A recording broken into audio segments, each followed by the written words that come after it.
Un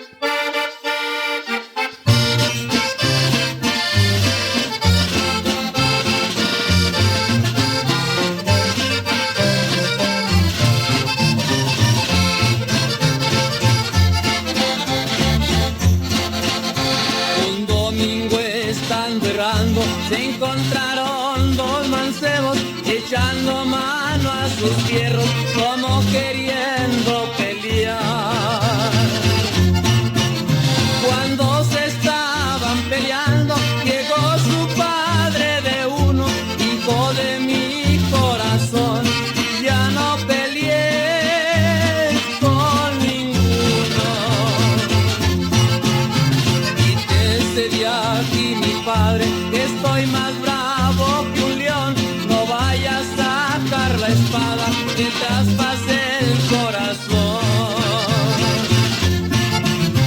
Hijo de mi corazón, por lo que acabas de hablar, antes de que raye el sol, la vida te han de quitar.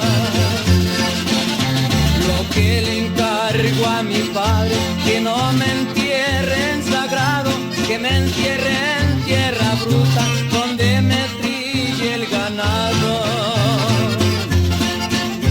Con una mano de fuera y un papel sobre dorado, con un letrero que diga: Felipe fue desgraciado.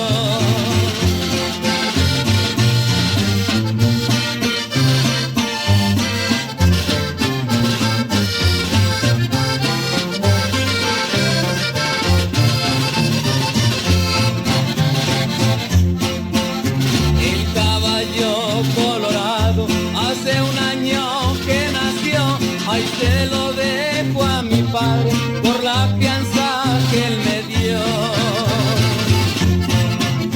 De 3 caballos que tengo,